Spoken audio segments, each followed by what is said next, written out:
ఆరాధనకు యోగ్యుడు కాదండి, ఆయన ఆరాధించకూడదండి, తండ్రిని మాత్రమే ఆరాధించాలండి. ఒకసారి ద్వితీయోపదేశకాండం 6వ అధ్యాయం చూస్తారా? ద్వితీయోపదేశకాండము 6వ అధ్యాయం 13వ వచనం గట్టి చదువుతారా? నీ దేవుడైన యెహోవాకు భయపడి ఆయనను సేవించి ఆయన పేరట ప్రమాణము చేయవలెను. కేవలం ఎవరిని ఆరాధించాలి? నీ దేవుడైన యెహోవాను. కేవలం ఎవరిని ప్రేమించాలి? ఎవరిని సేవించాలి? నీ దేవుడైన యెహోవాను. ఇదే మాట ద్వితీయోపదేశకాండం 6:4 కూడా ఉంటుంది. ఏమంటుంది? ఇశ్రాయేలు వినుము, మన దేవుడైన యెహోవా అద్వితీయుడగు యెహోవా.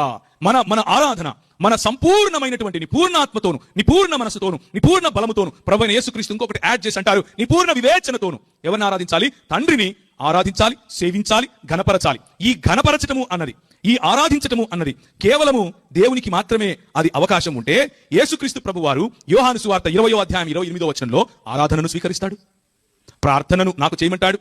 యోహాను సువార్త 5వ అధ్యాయంలో నా నామమున మీరు నన్నేమడిగినను నేను చేస్తాను అని అంటాడు. యోహాను సువార్త 5వ అధ్యాయంలో ఆయన అంటాడు, తండ్రిని ఘనపరచినట్లుగా మీరు నన్ను ఘనపరచండి అని అంటాడు.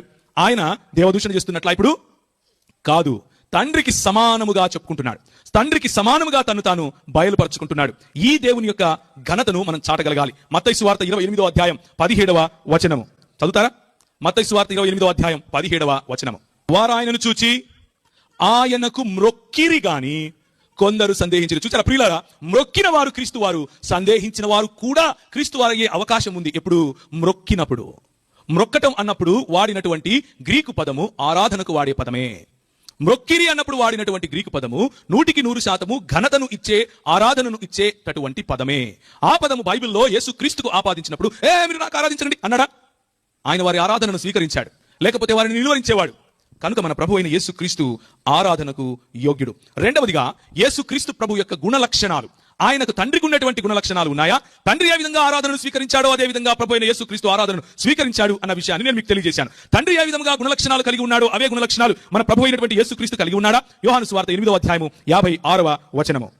యోహాను సువార్త, నీ తండ్రి అయిన అబ్రహాము నా దినము ఏ విధంగా చూచాడు? ఎప్పుడు చూచాడు? ఏ ప్రవక్త అయినా సరే, లేకపోతే కలిగింపబడినటువంటి సృష్టి పురాతన కాలము మొదలుకొని శాశ్వత కాలము తన ప్రత్యక్షతను చూపించగలదా? మీకా గ్రంథము 5వ అధ్యాయం 2వ వచనం చదువుతారా? మీకా గ్రంథం 5వ అధ్యాయము 2వ వచనం. ఎప్పుడు చూచాడు అబ్రహాం? ఎవరిని చూచాడు? ఎక్కడ చూచాడు? బెత్లెహేము ఎఫ్రాతా యూదా వారి కుటుంబములలో నీవు స్వల్ప గ్రామము నేను అనుకుంటున్నావేమో, నువ్వు అలా కాదు. నా కొరకు ఇశ్రాయేలును ఏలబోవువాడు నీలో నుంచే వస్తాడు.